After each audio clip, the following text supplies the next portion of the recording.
5 new shows to talk about this week, including a music documentary about the 70s, and as well 2 animated shows, including that Rugrats reboot. And in news, we're going to talk about the show that was canceled from Netflix the same week it debuted at number 1 on the streaming service.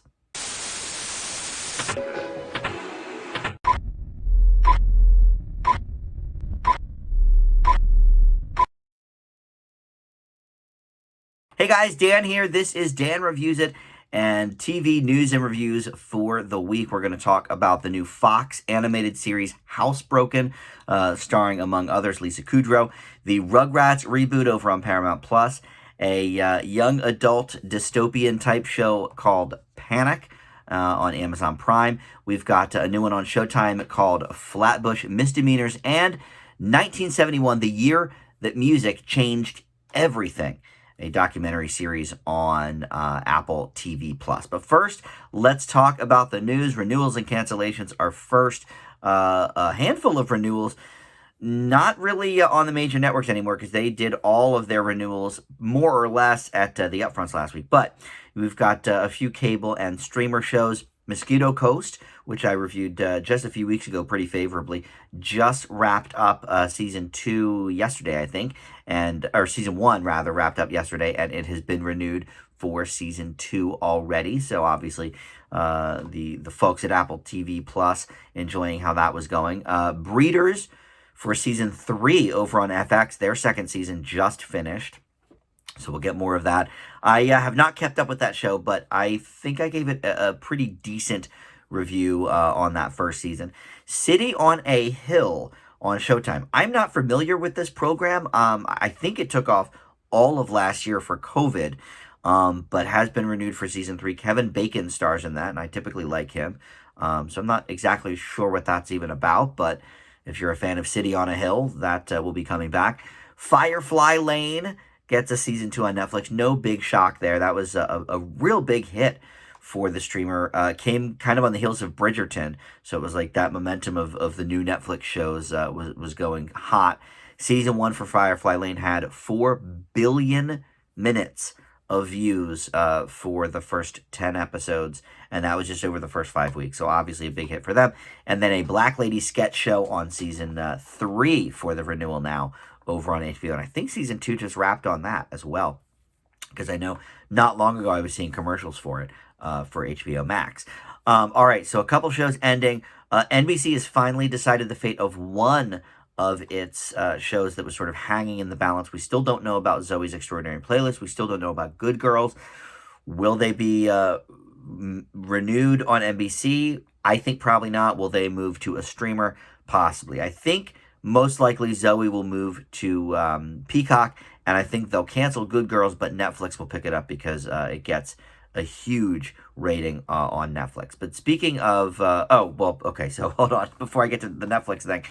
So the show NBC is dropping is Debris. Just one season, and it just debuted, I think, in February, so it couldn't have been a very long season.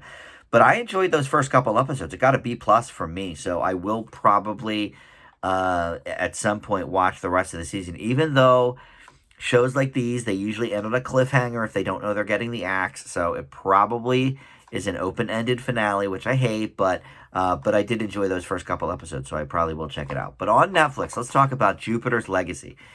So this is a show that I liked. I don't know my exact grade for it, but it was in like that B range just a few weeks ago, I feel like.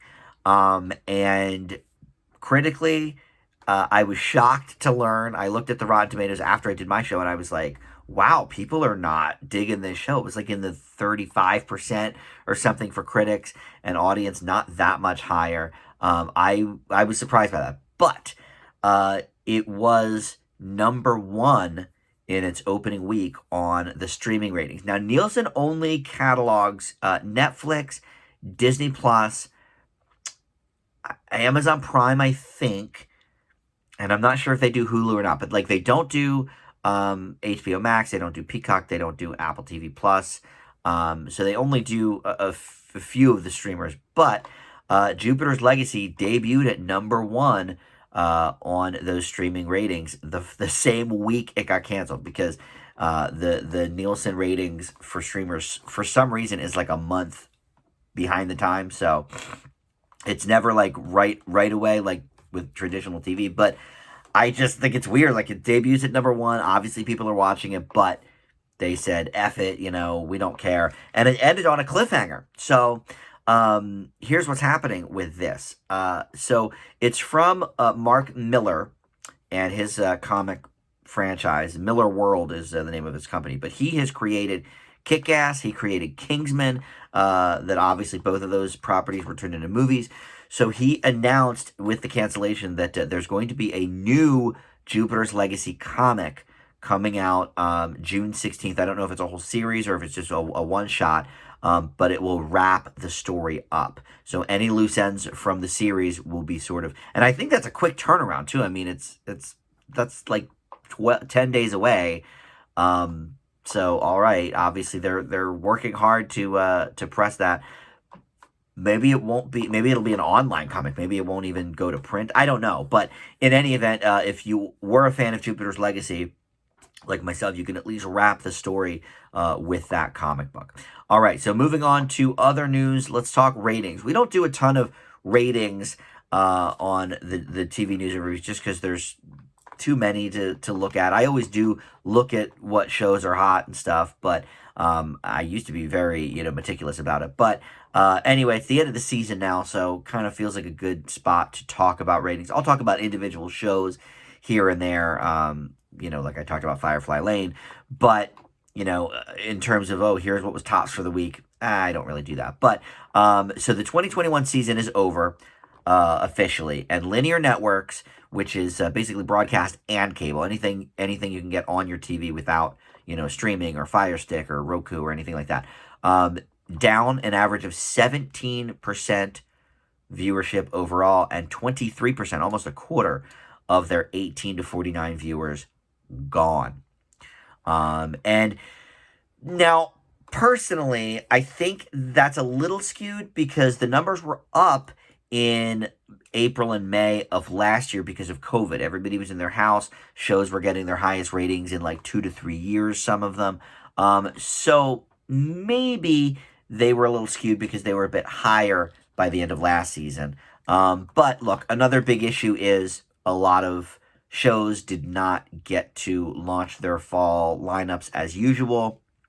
A lot of shows had very limited runs of new episodes. Like This Is Us, for example, the most they ran new in a row was 3 episodes. I'm a big Connors fan. If you watch my channel, you know that. I review every episode of the Connors. I think the most they had new in a row was 3. So a lot of reruns, obviously that sort of hampers the momentum of a series. So I think that probably hurt as well. But look, just in general, streamers, are huge, and 2 more have popped up in the last year with HBO Max and Disney Plus, 2 very big ones. And I guess Discovery Plus as well, a little bit of a lesser one, but still, that probably took some eyeballs away from traditional TV as well. So, in terms of the freshman hits, ratings-wise, the top 3, Equalizer, Law and Order, Organized Crime, and Big Sky. That was numbers 1, 2, and 3, respectively, in total viewers. When you throw in the 18 to 49 demo, I Can See Your Voice also sneaks in there at number 3.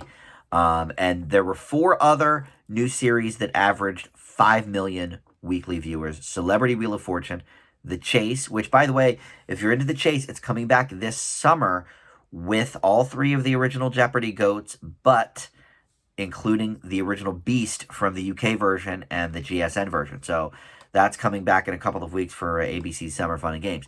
Other than that, the 2 new CBS series, United States of Al and Be Positive, they're Chuck Lorre comedies, both also got 5 million viewers or more on average weekly. And then just sort of as an aside, this doesn't really have to do with the season rankings, but I did want to throw this out there ratings-wise. Mare of Easttown, which, I gave a regular review to after the first couple of episodes. I think I watched the first 2, and I gave it an A. I said, this is the best show of the year, da-da-da-da-da. So I have kept up with that every single week. I watch it every Sunday or Monday, and so I'm done.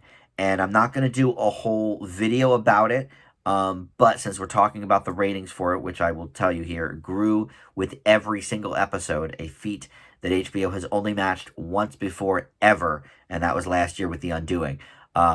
The finale of Mare of Easttown got 3 million viewers just in that first 24-hour period. And that's huge for HBO because now that it goes on HBO Max, you can kind of watch them whenever. And HBO always sort of runs their shows, new episodes, 5, 6 times in a week. So the fact that it had 3 million viewers within that first 24 hours, that is huge. People really wanted to see what was going on with this show. So my quick sort of review about the whole series, my A is still accurate. Might even be an A plus, to be honest.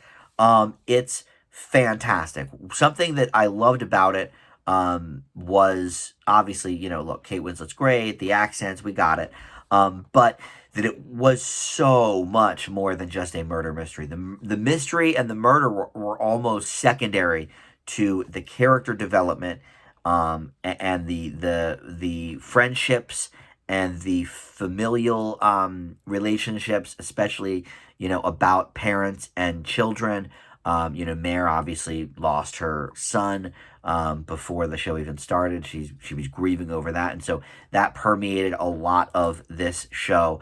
And in terms of plot holes, I couldn't find really any. I mean, I didn't think uber hard about it, but usually at least there's one or two things that I'm like, oh, okay, well that doesn't match up, or that that was kind of a red herring.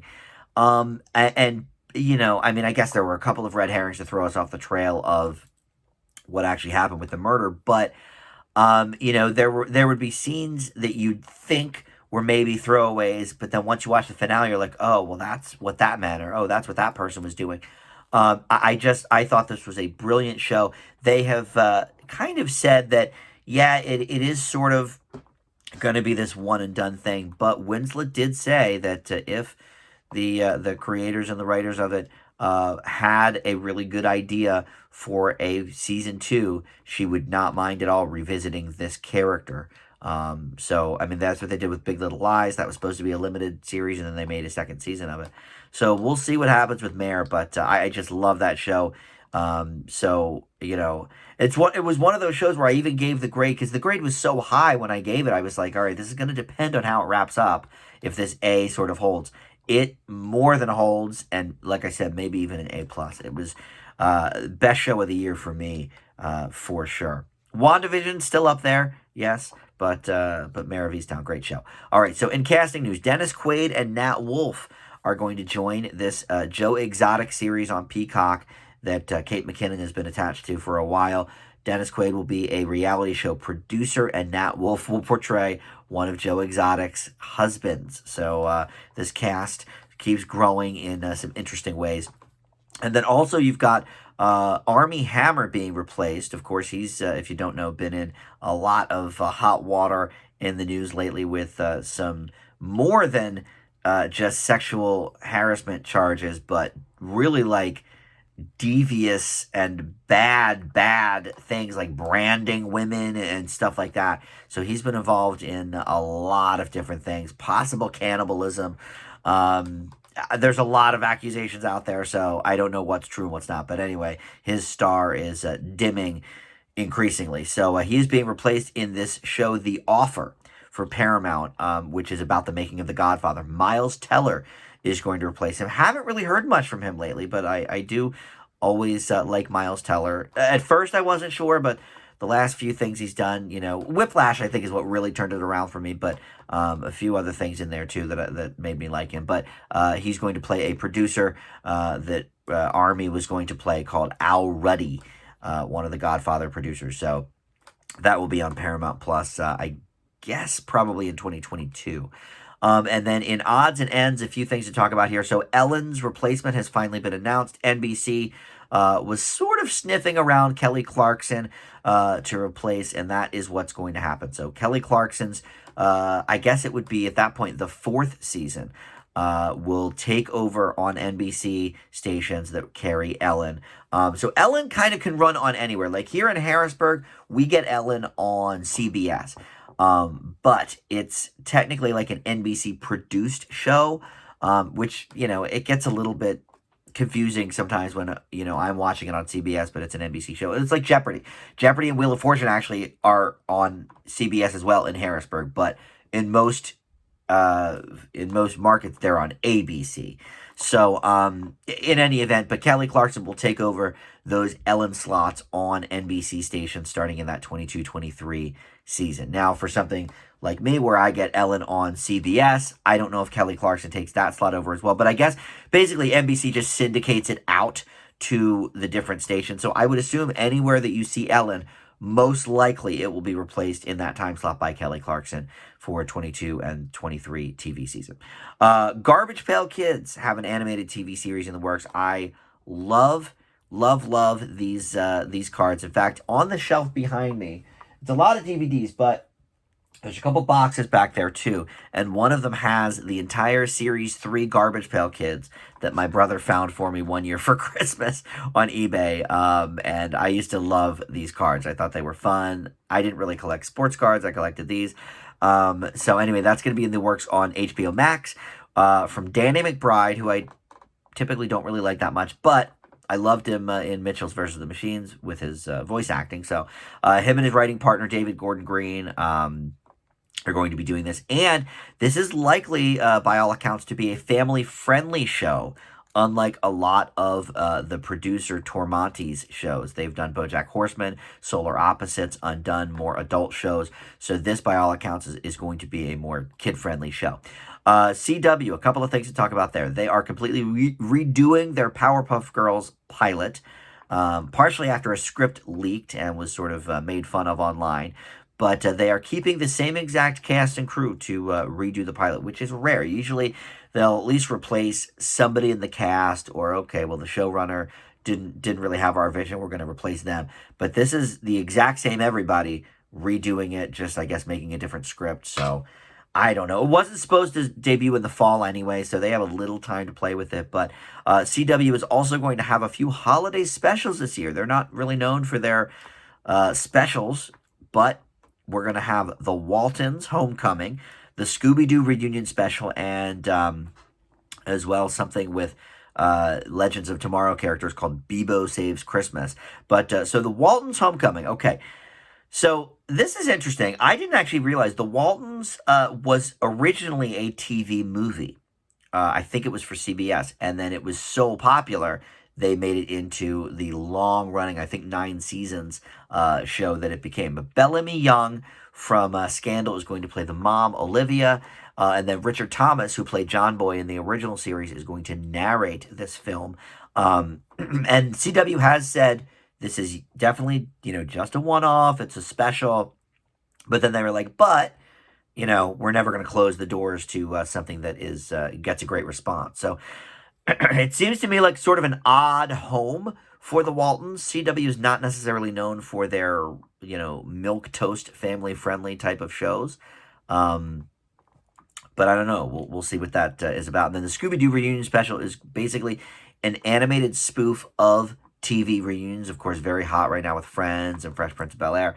But in it, it's going to be kind of an episode because the cast, as they're reminiscing on their Scooby-Doo memories, realizes the studio might be haunted. So that could be fun. I see that going well. All right, that's it for news. Nothing in reboots or spinoffs for this week, so let's get right into the shows. And we're going to start, since we were just talking about Scooby-Doo, we're going to start with 2 animated series. And let's do the first one, Housebroken on Fox. This is part of their animation domination lineup.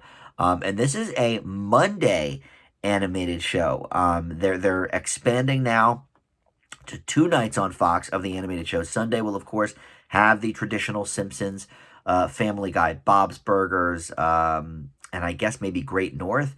But then Monday will have, I don't think it'll be a full 2-hour block, but I think it's going to have Housebroken and Duncanville, I suppose. And I think there might be one other summer show in the pipeline for Fox in terms of animated. But this features the voice work of Lisa Kudrow, Will Forte, Tony Hale, Jason Mantzoukas, and others. And it's about basically this group of animals who are anthropomorphic. They, talk, they have lives like us, they have stresses, etc. And in fact, so many stresses that Lisa Kudrow's character Honey is a therapy poodle. She opens up her living room for the group to come on in and support each other through all of their issues with being a pet, and exploring, sort of their human-based dysfunctions and stresses through a lot of the other dogs and animals as well. There's a fish, there's a pig, there's a lot of different things in here. I actually found this to be quite underwhelming. I don't know what it is about the Fox animated shows lately, but um, the last few, The Great North I liked. I did like that one, but Duncanville, Bless the Hearts, some of these other ones, I can't get behind. And I will admit, I wanted to be able to watch the first two episodes of this, but I didn't want to wait to put this on the next installment of TV News and Reviews. I wanted to get to it sooner than later. So unfortunately, I only was able to watch that first episode. And sometimes first episodes are hard, I don't think the first one of Bob's Burgers was particularly that good. And of course, now that's one of my favorite animated shows. But, in terms of room to grow, maybe as we get to know these characters. But here's a couple of problems. Number one, there's way too many characters to get to know. So we don't, other than like their sort of one-line joke about who they are, you don't really get to know any of them at all, except for Honey, the Kudrow character. We sort of see her rich inner life, and she has this dream, recurring dream, where she's sort of a mermaid and in love with one of these other dogs. But other than that, we don't know anything about any of the other characters. They're all sort of, this is my one note, here's my one thing to say in therapy, let's move on. There's like, I don't know, maybe 10 characters in the therapy session. Number two, I love Lisa Kudrow, and I think she does a good job here as this Honey, but it's too reminiscent of her series Web Therapy, which, by the way, I didn't really care for. So already it's like it's reminding me of something I don't like. And it's maybe a little too on the nose because of the therapy angle. I think they could have gotten somebody else to voice it, and I like her voice work. I think most of the people in this show are giving us good voice work. Tony Hale actually plays two different characters in it, so that's fine. But I think that is a little bit too reminiscent of Web Therapy. And then number three, I just didn't think it was that funny. And one of the things I will say that I typically don't like is when animals do human things. And like, for example, The Secret Life of Pets, those movies I don't think are that good. And it's not really all encompassing because if the whole world is animals, then I'm more okay with it. Like the movie Sing, for example. I think that's great. But as far as I remember, there's no humans in that. It's just all animals. And then like there's Garfield. I love Garfield, but he does act like a cat. He sleeps all day. He's grumpy. Like, so, he's not doing the type of things that we're seeing here in Secret Life of Pets. What's the dog on Family Guy? Hate him. Snoopy's kind of the only example, I guess. But Snoopy doesn't talk. So I feel like that's sort of how we sort of get around him doing human things and having human emotions, is he doesn't talk. So look, maybe I was predestined to not like this show between the Web Therapy comparisons and the fact that I don't really like the whole anthropomorphizing of animals. But for me, this just didn't do much. I leave Housebroken with a C-. Again, I wanted to watch a second episode, to see if maybe we learn more about the characters or it gets better. But for now, I can only give it that C-. All right, next, let's go to Paramount Plus for Rugrats. This is one of the highly touted reboots of late, and it's basically the same show in most ways.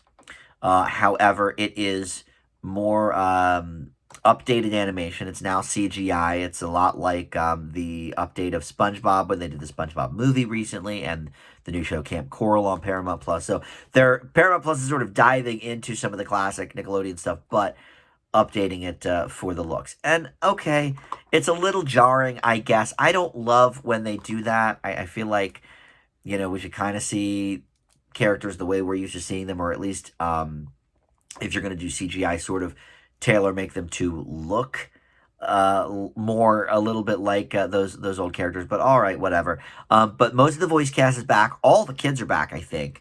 And then the adults, they changed the voices for some of them. Some of the people who played adults have passed in the last 20 years or so. But and then because of that, also some of the adult characters are changed a little bit. Like we have the one mother is now a single mom. She's a lesbian. And then Michael McKean voices Lou Pickles, and he's like this hippy dippy kind of guy now that I don't think he was. Now, full disclosure, I was not a Rugrats fan. I didn't really like Rugrats all that much. For one thing, I didn't have Nickelodeon when it first hit, and I was also older than I think the target demo. I was like 13 or 14 when it came out. So in terms of the earlier Nickelodeon shows, and Rugrats was on for a long time. I mean, it was still on when I was in college, and then they had the movies.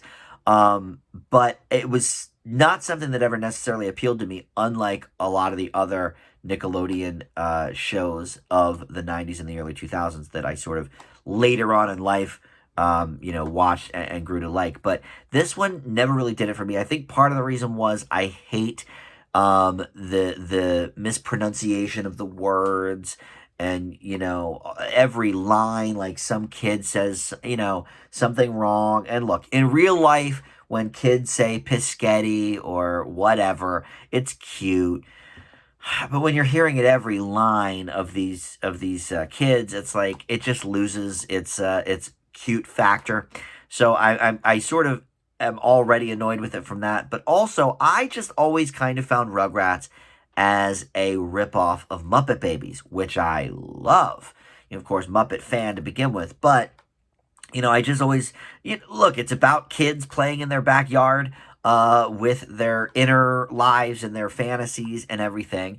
And yes, we see the adults more in this than in Muppet Babies. In that, we only saw the legs of Nanny. We got it. But, here it's just sort of more of the same, except you have that Angelica, who's, kind of a bee. And again, I don't necessarily hate that trope, because I don't hate Lucy. To bring up the Peanuts again, Lucy's there. But again, like, that just makes it sort of more of like a ripoff of that Lucy character. So I just never found Rugrats that appealing to begin with. So I have to admit, this did not do anything for me either. Now, I will say I do appreciate that they sort of updated the timeline. Like, they're still the same age. Like, it's not like the Rugrats All Grown Up movie they did, but... or maybe that was a show. I don't even remember now. But they're all the same age. They're all like infants and toddlers. But the world around them has, gone to the present day. So there's people using cell phones. There's people going to Starbucks, etc. So I can appreciate that. I think that will help it appeal to a younger demographic. I think what they're hoping with this show is that, now the people that watched us when they were kids are now adults themselves, and they have their own little Rugrats, and they'll love it because, they can watch it with their kids, and maybe their infants will enjoy it as much as they did.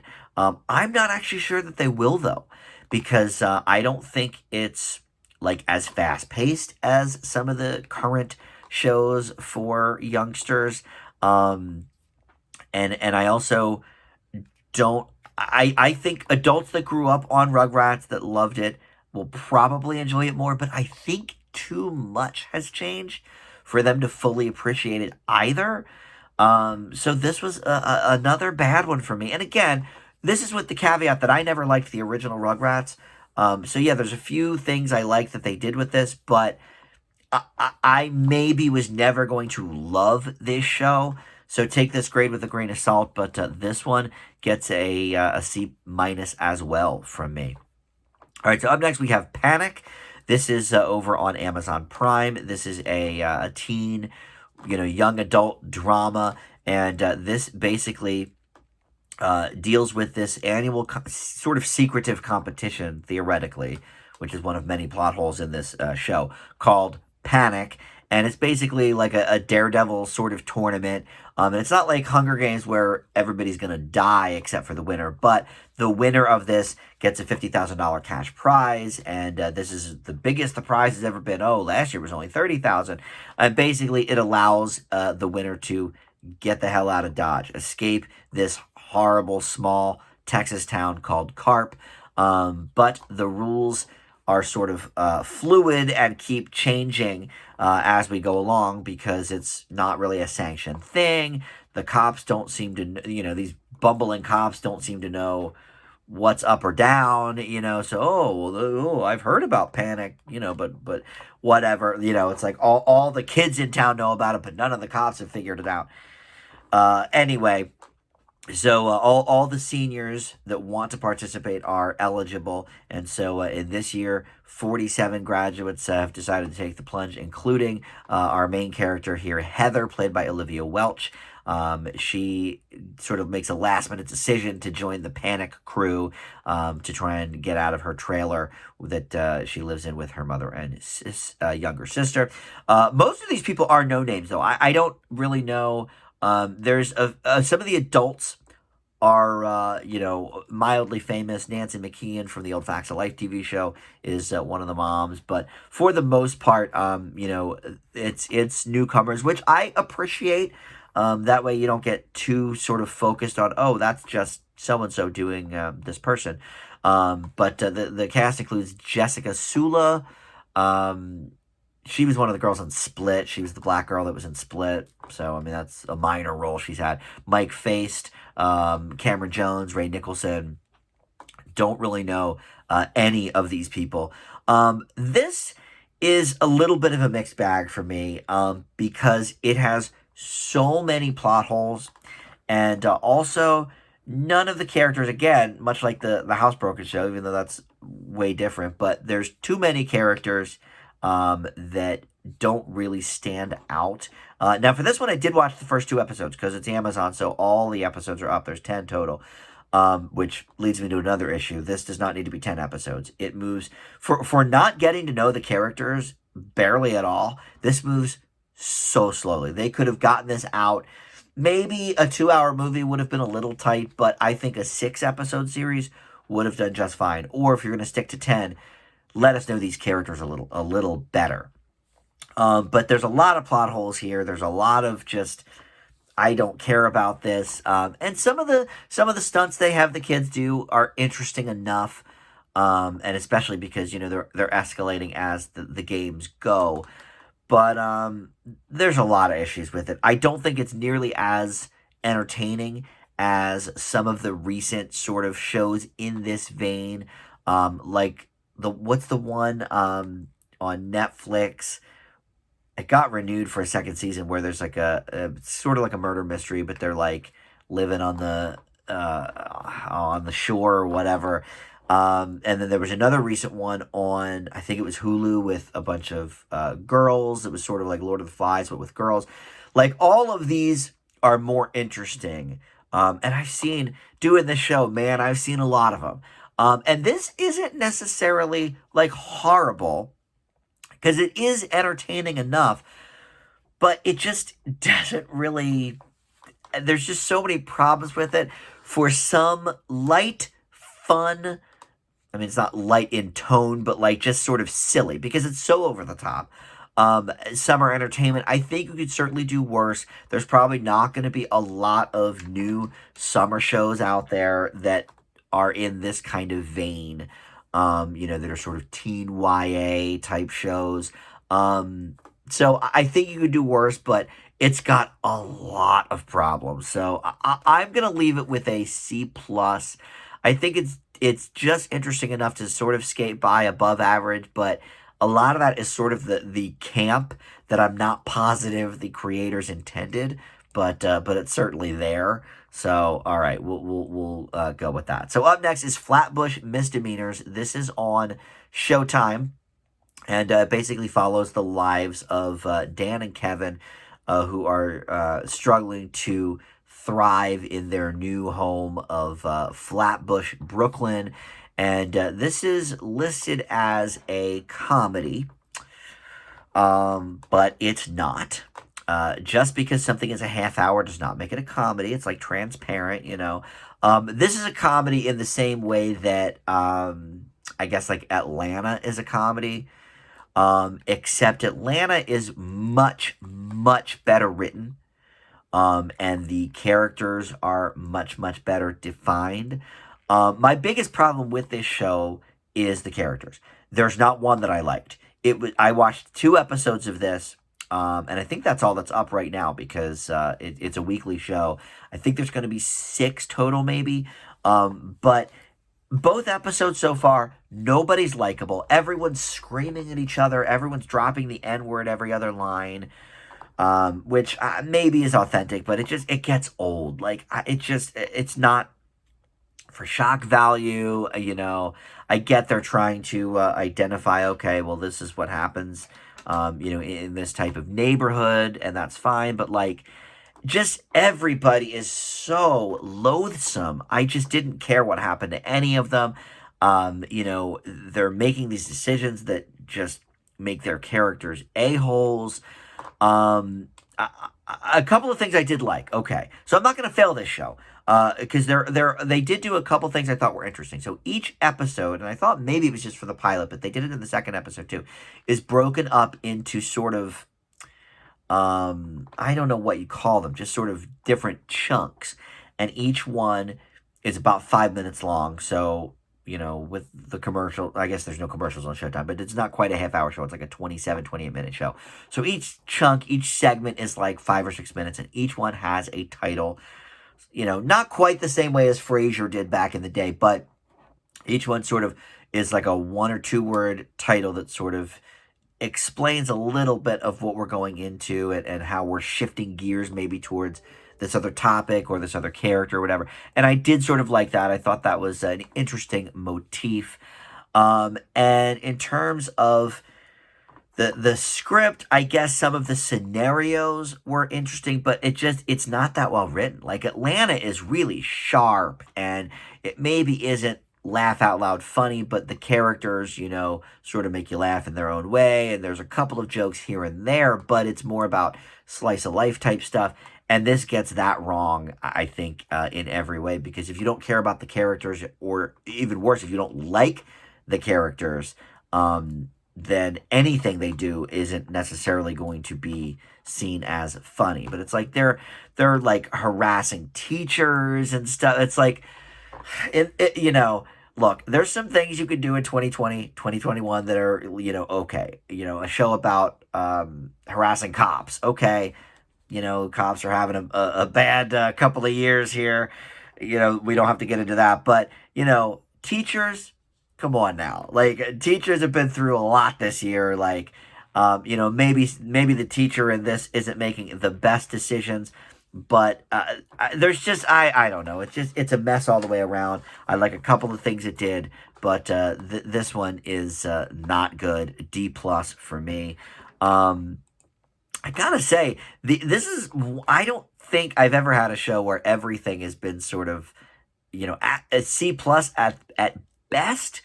All right, let's see if this last one can change it, because it's a music documentary, and those are usually pretty good for me, right? This is called 1971, the year that music changed everything. And this is a 10-episode series on Apple TV+.